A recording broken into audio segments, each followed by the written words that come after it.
W. Water. It is essential to our body that it stays hydrated all the time.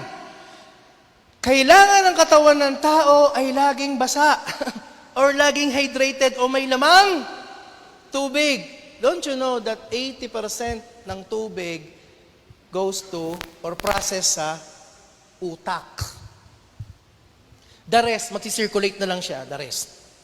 Pero ang pinakamahalagang consumption ng water ay sa effort ng ating mga kaloob na utak or brain function. What happen if we will not drink water for 1 week? Ako nga ngayon, nauuhaw na eh. Excuse me po inom lang po ako sandali. Gaano kaimportante ang tubig? Kuya Jan, sa triathlon, gaano kaimportante ang tubig pagkakatapos? Sobrang importante. Mga kapatid, ano po sabi ng siyensya muna? Siyensya muna, bago salita ng Diyos. Siyensya, common knowledge. Sabi ng America, Western, drink 8 glasses a day. Or drink as you are thirsty. Drink 8 glasses of water or uminom ka basta nauuhaw ka. Tayo, anong gagawin natin? Nauuhaw na? Mamaya na. Nauuhaw ka ngayon? Maya-maya, kaya pa. Kaya, nane-neglect natin. Anong sabi ng Harvard Chan School of Public Health? Anong sabi? Women, drink 11 cups of water.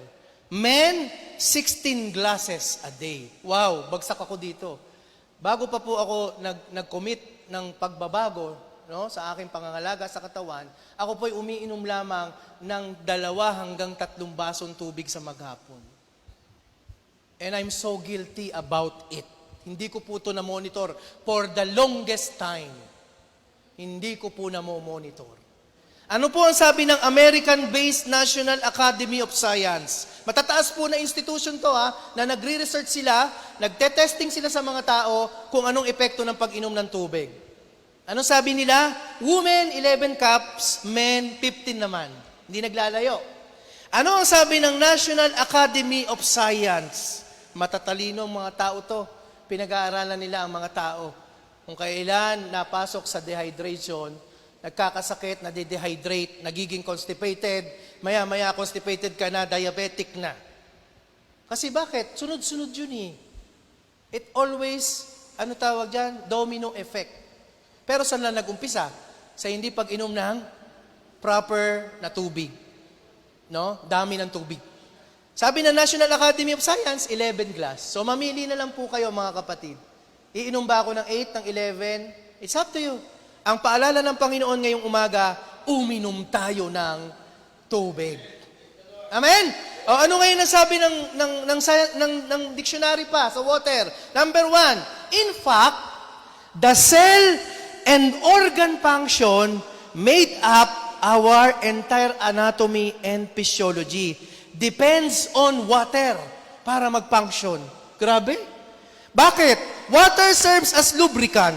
Water forms as the base of saliva. Kaya napansin niyo pag di tayo nainom ng tubig, natutuyot ang ating mga laway. Water forms the fluid that surrounds the joint. Sino may mga nararamdaman na sa joints? Lumalagotok. Hirap iganito. Hirap iganon. Sino po ang nahihirapang mag-bend? Sino po?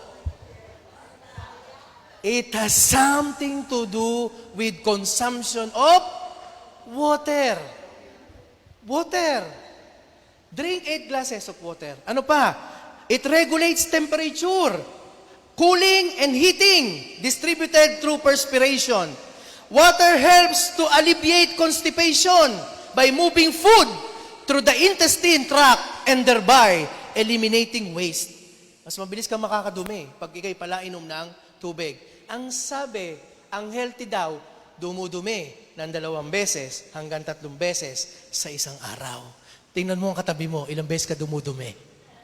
Siyempre, hindi niya sasabihin. Lastly, it regulates metabolism.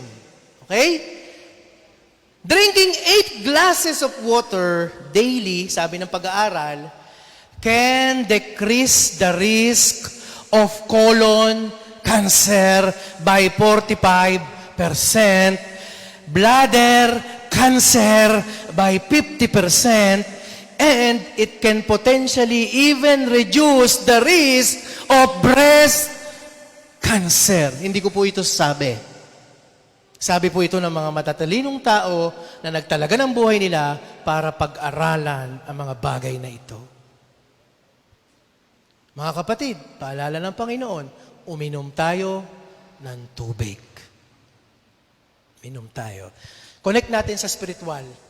And there is a water that if you drink, you will never be thirsty. John 4:14, whoever drinks of the water that I will give him shall never thirst, but the water that I will give him will become in him a well of water springing up to eternal life. Maganda yung tubig literal. Maganda to, 8 glasses of water a day. Pero mas higit na the best kapag nagpa-consume tayo sa tubig, which is none other than the symbolic person, no? Na kung saan ang lordship ng ating Panginoon. Kapag naunawaan natin na masaya si Jesus, na inaalagaan natin ang ating sarili sa pamamagitan ng pag-inom, pag-exercise, at pagkain ng masustansya pagkain, then, higit sa lahat, sobrang sumasaya ang Panginoon kapag siya ay itinuturing nating bukal ng buhay, magpapatuloy sa pagdaloy. Kapag uminom ka sa tubig, tubig na galing sa lordship ng Ama sa pamamagitan ni Jesus, tubig na nagre-represent kay Jesus, hindi ka na daw mauuhaw muli. So, ibig sabihin, superior pa rin ang word and then application ng sinasabi ng siyensya. Nagkakaisa ba sila? Opo. Kung inihalin tulad si Jesus sa tubig, pinakikita ng Biblia na mahalaga ang pag-inom ng tubig na naneneglect nating minsan sa ating Christian life. Mga kapatid, ilang beses ka umiinom ng tubig. Letter S, sunshine.